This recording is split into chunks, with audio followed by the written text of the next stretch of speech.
Hello दोस्तों, आप देख रहे हैं हमारे यूट्यूब चैनल डर भोला डर।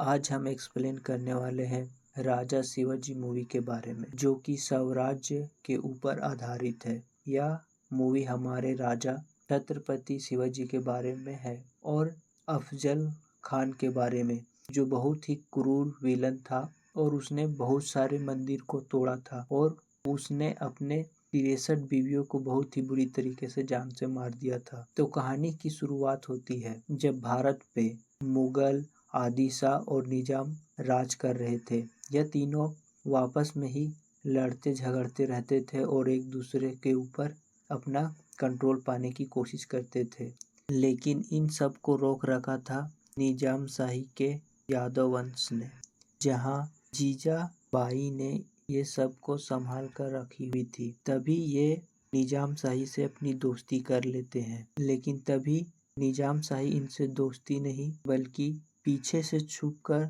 इन पे वार कर देती है और इनके भाई लाखों जी को जान से मार देते हैं और इनकी बहुत सारी सेना को मार देते हैं। और इनके पति होते हैं शाहजी राजे भोसले और फिर उनका अंतिम संस्कार कर दिया जाता है। उसके बाद दिखाया जाता है पुणे को, जहाँ पे निजाम शाही और आदिशाही के लोग कब्जा कर लेते हैं और वहाँ पे अब कोई भी खुशी, कोई भी जश्न नहीं मनाया जाता है और वहाँ एक कटा हुआ सिर गाड़ दिया जाता है और वहाँ पे बहुत ही बुरी तरीके से लोगों को मारा जाता है। और इधर अपने छत्रपति शिवाजी महाराज का जन्म होता है, जिनका नाम होता है शिवाजी। शिवाजी महाराज बचपन से ही बहुत समझदार और बहुत स्मार्ट थे। उनका एक बड़ा भाई भी होता है जिनका नाम शंभू राजे होता है, जो इनसे 5 साल 6 साल कुछ बड़ा होता है। एक दिन वह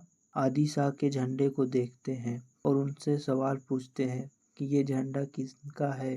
तभी उनके बड़े भाई बताते हैं कि ये आदिशाह का झंडा है और वह एक एक करके निजाम शाही, मुगल शाही सबके झंडे के बारे में पूछता है। और तभी वह बड़े भाई बताते हैं कि यहाँ पे जिसका झंडा होता है यहाँ उसी का राज होता है, कि हम उसे स्वराज्य कहते हैं। तभी छत्रपति शिवाजी महाराज बोलते हैं, जो अभी 8-10 साल के बच्चे थे, कि स्वराज बनाने के लिए क्या क्या होना जरूरी है। और तभी से शिवाजी छत्रपति महाराज स्वराज का सपना देखने लगते हैं और यह तय करते हैं कि एक दिन उनका अपना भी झंडा होगा। तभी दिखाया जाता है आदिशाह को, जो मुगल आदिशाह निजाम की तरफ आ रहे थे। वह यह सोचते हैं कि उससे पहले वो यहाँ आए, उससे पहले हम एकजुट हो जाते हैं। तभी दिखाया जाता है उनकी पत्नी सुल्ताना को, जो बहुत ही चालाक रानी होती है और उनका एक बेटा होता है। वह चाहती है कि उनका पति जल्द ही मर जाए और उनका राज्य जो है उनका बेटा संभाल ले, जो कि अभी 14-15 साल का ही था। अब जो राजे थे छत्रपति शिवाजी, वो अब आदिशाह के अंदर काम करने लगे थे। तो उन्हें ऐसा लगता था कि उनके पिता शाहजी जो भोसले हैं वह हार गए हैं। ये बात सुनकर उनके पिता को बहुत दुखी महसूस होता है, लेकिन वह कुछ नहीं कहे और फिर वह इस किले को छोड़ के दूसरे किले में शिफ्ट हो जाते हैं, जो कि था बेंगलुरु। कुछ दिन बाद बेंगलुरु में भी आदिल शाह के एक सेना आते हैं और इन्हें आदेश देते हैं कि ये जगह भी वह छोड़ दे और आदिशाह के साथ ही उनके राज्य में रहे। वो मना कर देते हैं, लेकिन उन्हें सेनापति यह बताते हैं कि आपको चलना ही चलना होगा और उन्हें मजबूरी में जाना पड़ता है। और इस तरह वह एक जगह से दूसरे जगह बार बार जाना पड़ता है, लेकिन उनके पास कोई और रास्ता नहीं था। और ये सब छत्रपति शिवाजी महाराज छोटे से ही देख रहे थे, जो कि उन्हें बहुत बुरा लग रहा था। तभी दिखाया जाता है अफजल खान को, जो कि बहुत ही क्रूर था। वो राजा नहीं था, सूबेदार था, लेकिन बहुत ही बदमाश था। अगर कोई राजा उससे बात नहीं करता था तो वह डायरेक्ट उसे मरवा देता था। वो राजा नहीं था, लेकिन वो खुद को राजा ही समझता था। एक राजा को उसने किला खाली करने के लिए कहा, लेकिन उसने बात नहीं सुनी तो उसकी पूरी फैमिली को ही उसने हाथी से कुचलवा कर मार दिया और खुद को हाथी ही समझता था। तभी शाहजी भोसले और जीजेबाई फैसला करते हैं कि हमें अपने भविष्य को बचाना होगा, नहीं तो एक दिन सब खत्म हो जाएगा। और फिर वह फैसला करते हैं कि जीजे तुम यहाँ से दूर चली जाओ और छत्रपति शिवाजी महाराज को अपने साथ ले जाओ और तुम उसे पाल पोस कर एक अच्छे योद्धा बनाओ। वह चाहती कि अपने बड़े बेटे शंभू महाराज को भी साथ ले जाए, लेकिन शाह जी कहते हैं नहीं, वो यहाँ आदि शाह की सेवा में रहेगा। यदि दोनों बच्चों को ले जाए और दोनों को हम योद्धा बनाने की शिक्षा दे तो उन्हें इसकी भनक लग जाएगी और फिर हम हार जाएंगे, इसलिए एक यहाँ रहेगा और एक तुम्हारे पास। जीजाबाई और छत्रपति शिवाजी महाराज जाना नहीं चाहते, लेकिन वह बहुत मुश्किल से यहाँ से चले जाते हैं और सीधे पुणे जाते हैं, जहाँ पहले से ही सब कुछ टूटा बिखरा हुआ था। वहाँ कोई राजा नहीं था, जहाँ आदि शाह और निजाम ने पहले से ही सब कुछ खत्म कर चुका था। जैसे ही राजे वहाँ जाते हैं उन्हें राजा नहीं माना जाता, जबकि पहले यह पुणे में ही रहते थे। एक बूढ़ी दादी होती है जो इन्हें बहुत ही उल्टे सीधे बोलती है कि आ गया ये राजा, हमारा राजा नहीं। यहाँ पे बहुत सारे अत्याचार हुए थे, जिसे देख के छत्रपति शिवाजी महाराज भी बहुत परेशान हो गए थे, क्योंकि वह अभी सिर्फ 14-15 साल के बच्चे ही थे और अभी से उसने यह फैसला कर लिया कि यहाँ पे अब सब कुछ बढ़िया होगा।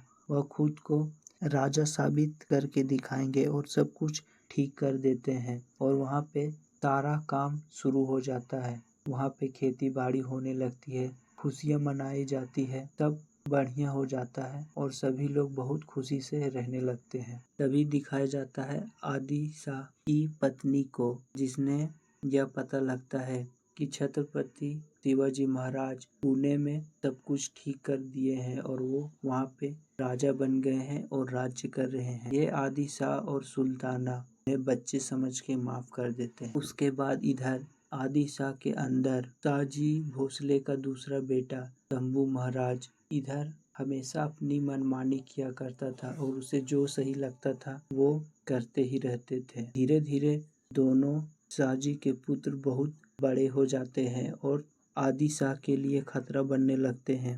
धीरे धीरे ये एक एक किले पे अपना कब्जा करने लगते हैं, जिससे सुल्ताना बहुत ही गुस्सा होती है, लेकिन आदि शाह उन्हें बच्चे समझकर माफ कर देते हैं। इधर जीजाबाई बहुत खुश होती है क्योंकि वह अपने बच्चे को योद्धा बनता हुआ देख रही थी। फिर दिखाया जाता है आदि शाह के राज्य को, जहाँ के सेनापति कुछ बच्चों पे बहुत ही अत्याचार कर रहे थे। तभी वहाँ पे एंट्री होती है शंभू महाराज की, जिसका रोल अभिषेक बच्चन निभा रहे हैं और उन सबको बचा लेते हैं और उनकी सेना से वह बगावत भी कर देते हैं, जिसके बाद यह बात आदि शाह तक पहुंच जाती है और जैसे ही यह बात आदि शाह को पहुंचाई जाती है वह बेहोश हो जाते हैं। तभी उनकी पत्नी सुल्ताना का बेटा तुरंत ही उनका मुकुट पहन लेता है और वह राजा बनने के लिए रेडी हो जाता है। तभी पता चलता है कि नहीं, ये अभी जिंदा है। उसके बाद फिर से पता चलता है कि छत्रपति शिवाजी महाराज ने एक और किले को जीता है, जिससे यह आदि शाह और सुल्ताना बहुत गुस्से हो जाते हैं और एक दूसरे से हमेशा चिड़चिड़ापन में रहा करते थे।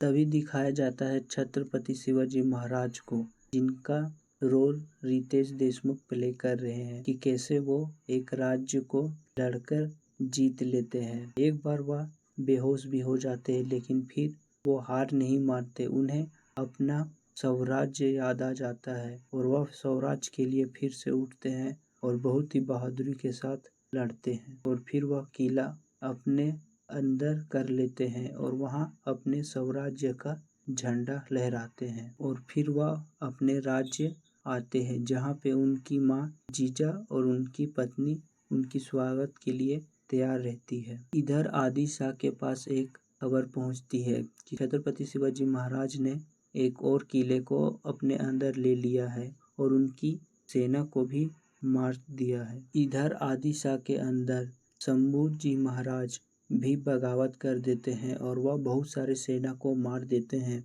और वहां से निकल जाते हैं और यह खबर भी आदि शाह तक पहुंच जाती है कि यह हमेशा से अपने हाथों में लाठी रखा करते थे लेकिन आज शंभूजी महाराज ने बगावत की है और इनके हाथ में लाठी नहीं बल्कि एक तलवार होती है और यह मार के यहाँ से चले जाते हैं। यह जब सुल्ताना बेगम अपने आदिशाह को बताती है और ताना मारते हुए अजीब अजीब तरह की बातें करती है, तभी आदिशाह अफजल खान को बुलवाता है और उनके पिता को बंदी बनवा के अपने राज्य में ले आता है और उन्हें हमेशा हमेशा के लिए अपने राज्य में कैद करके रख देता है। इधर जीजाबाई और छत्रपति शिवाजी महाराज के पत्नी और पूरे राज्य को पता चल जाता है कि शाहजी भोसले महाराज को बंदी बना लिया गया है और अब छत्रपति शिवाजी महाराज और शंभू राजे दोनों भाई वापस में मिलने जाते हैं और बीच रास्ते पे दोनों मिलते हैं और अपने पिताजी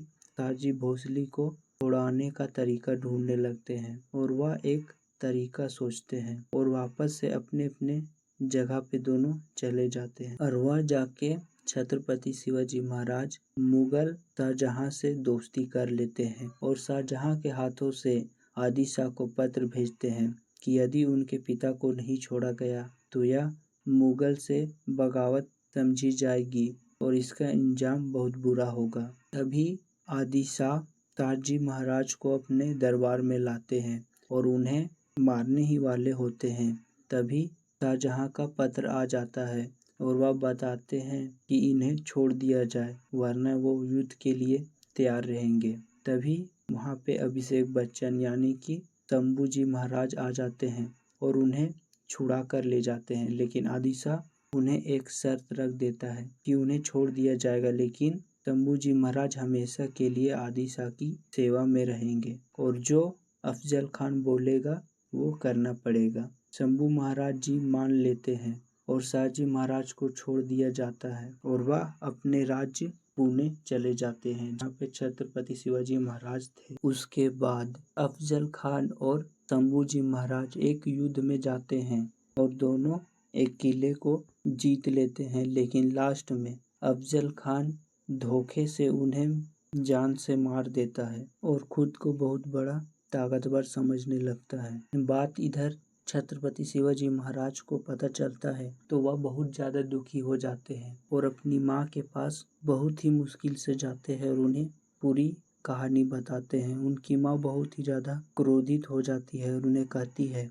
कि उन्हें अफजल खान का सर चाहिए और उसके बाद अपने छत्रपति शिवाजी महाराज अपनी माँ को वचन देते हैं कि वह उसका सर उन्हें अवश्य ला के देंगे। इधर चंद्रराव एक राजा था जिसे छत्रपति शिवाजी ने राजा बनाया था, लेकिन वह गद्दार निकल जाता है। वह गलत काम करने लगता है और गलत गलत लोगों को पनाह देता है। तभी छत्रपति शिवाजी महाराज जाते हैं और उससे मार देते हैं और उसके जगह पे खुद राजा बन जाते हैं। छत्रपति शिवाजी को लगता है कि यह इंसान स्वराज्य के काम आएगा, लेकिन यह गद्दार निकलता है और उसे हमेशा के लिए खत्म कर देते हैं और खुद राजा बन जाते हैं और ये बात आदिशाह को पता चल जाती है, जिसके बाद आदिशाह को हार्ट अटैक आता है और उनकी तुरंत ही मौत हो जाती है। उसके बाद वहाँ का राजा उनका बेटा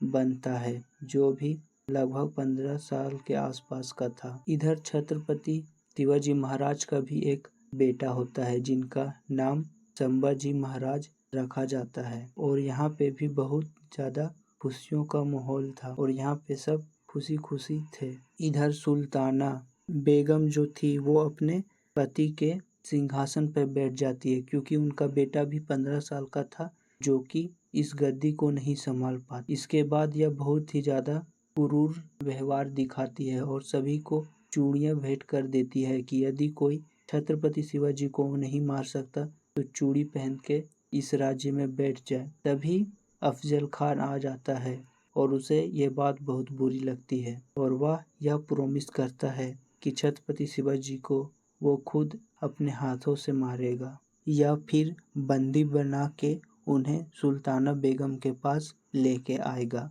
वह निकल जाता है छत्रपति शिवाजी महाराज को मारने के लिए, उन्हें ढूंढने के लिए। तभी वह एक बाबा के पास जाता है और अफजल खान उनसे अपनी विजय का चर्चा करता है कि क्या वो विजय हो पाएगा या नहीं। वह हमेशा से यह बाबा से मिलकर जाता था और अपनी विजय की कथा सुन के ही जाता था कि क्या वो विजय होने वाला है या नहीं। लेकिन इस बार बाबा कुछ नहीं बोलता है, जिससे अफजल खान बहुत क्रोधित हो जाता है, लेकिन वह उसे कुछ नहीं कहता और सीधे चुपचाप चला जाता है। बाहर जब जाता है तो देखता है कि उसकी जो हाथी थी वो अचानक से मर जाती है, जिसे देखकर सारी सेना में डर का माहौल छा जाता है। उनकी 63 पत्नियां होती है, ये सारी बात पत्नियों को पता चल जाता है और वह सारी पत्नियां अफजल खान को आखिरी बार देखने के लिए आती है और यह बात अफजल खान को पता चलता है तो उसे बहुत बुरा लगता है और अपनी वह 63 पत्नियों को समुद्र में फेंक देता है और सभी को जान से मार देता है। इधर छत्रपति शिवाजी महाराज की पत्नी की तबीयत खराब होने लगती है और वह धीरे धीरे और भी ज्यादा बिगड़ती जाती है। इधर अफजल खान छत्रपति शिवाजी महाराज को ढूंढते ढूंढते इनके पास ही आ रहा था और रास्ते में जितने सारे मंदिर वो सारे मंदिर तोड़ दे रहा था और लोगों को जान से भी मार देता और जितने किले मिलते सारे किले पे अपना कब्जा जमा लेता था। और यह बात छत्रपति शिवाजी महाराज को पता चलती है तो वह पूछता है कि रास्ते में हमारे कितने किले आते हैं, तो सारे लोग बताते कि रास्ते में हमारे 5 किले आते हैं। तभी छत्रपति शिवाजी महाराज अपने 5 किलों को वहां से खाली करवा देते हैं, क्योंकि अफजल खान का पत्र आता है कि जो अपनी किले उनके आगे नहीं सौंपेगा वो उस किले को ही राख कर देगा और सभी 5 किले उनके चरणों में सौंप दिए जाते हैं। ऐसा लगता है जैसे कि सभी ने हार मान लिया हो और इस तरह से वो 5 किले छत्रपति शिवाजी महाराज बचा लेते हैं। उसे लगता है कि वह उसने 5 किलों को जीत लिया है, लेकिन असल में छत्रपति शिवाजी महाराज ने 5 किलों को बचा लिया था, क्योंकि इससे पहले वाले सारे किले वह तोड़ फोड़ के खत्म कर चुका था। इधर छत्रपति शिवाजी महाराज को यह पता चल जाता है कि अफजल खान यही आने वाला है, इसलिए वह अपनी पत्नी से इजाजत लेकर युद्ध के लिए कहीं और जाने की तैयारी करने लगता है। असल में वो इस युद्ध को अपने घर तक आने नहीं देना चाहता था और वो यहाँ से छुपकर प्रतापगढ़ चले जाते हैं। इधर अफजल खान को पता चल जाता है कि छत्रपति शिवाजी महाराज यहाँ नहीं है, वह किसी प्रतापगढ़ के किले में जाके बसे हुए हैं और धीरे धीरे अफजल खान ढूंढते ढूंढते वहां तक पहुंच जाता है। लेकिन जैसे ही वो आधे रास्ता पहुंचता है वहां पे बारिश शुरू हो जाती है, जो कि लगातार 3 महीनों तक चलती है और 3 महीने के बाद ही अफजल खान उसके आगे जा पाता है। इधर छत्रपति शिवाजी महाराज के पास बहुत कम सेना थी, तब तक वह बहुत सारे सेनाओं का बंदोबस्त कर लेते हैं और बीच में इनके द्वारा पत्रों से बात की जाती थी। अफजल खान चाहता था कि छत्रपति शिवाजी महाराज स्वयं चलकर उनके पास आ जाए और खुद को सरेंडर कर दे, लेकिन छत्रपति शिवाजी महाराज ऐसा नहीं करते हैं और अफजल खान को स्वयं अपने पास आने के लिए मजबूर कर देते हैं, क्योंकि अफजल खान के पास और कोई रास्ता नहीं होता। लगातार बारिश होने के कारण उनके जो टेंट थे वो सब डूब रहे थे, पानी बहुत ही ज़्यादा हो चुका था और अब वह ज़्यादा इंतजार नहीं कर सकते थे। उधर सुल्ताना बेगम बार बार उन्हें पत्र लिखती और उन्हें ताने मार रही थी, जिसके कारण अफजल खान यह तैयार हो जाता है कि वह स्वयं चलकर छत्रपति शिवाजी महाराज के पास आएगा और वो आता है और दोनों एक दूसरे से मिलते हैं। लेकिन अफजल खान धोखे से छत्रपति शिवाजी महाराज पे हमला कर देता है, लेकिन वह इन्हें नहीं मार पाता और छत्रपति शिवाजी महाराज तुरंत ही अपने हाथों में बाघ के पंजे से उनका पेट फाड़ देते हैं और अफजल खान को वहीं मौत की नींद सुला देते हैं। उसके बाद तुरंत सारी सेना में युद्ध छिड़ जाता है। उसके बाद यहाँ पे सलमान खान का भी एक कैमियो देखने के लिए मिलता है, जो कि बहुत ही अच्छा होता है और रितेश देशमुख और सलमान खान दोनों मिलके फाइट करते हैं और अंत में छत्रपति शिवाजी महाराज अफजल खान का सर काट के अपनी माता जीजा के पास लेके जाते हैं और फिर सब कुछ सही हो जाता है और इस तरह छत्रपति शिवाजी महाराज बहुत ही मुश्किलों से स्वराज्य का निर्माण करते हैं और ये पिक्चर यहीं पे समाप्त होती है। मिलते हैं फिर नेक्स्ट वीडियो में। जय हिंद, जय भारत।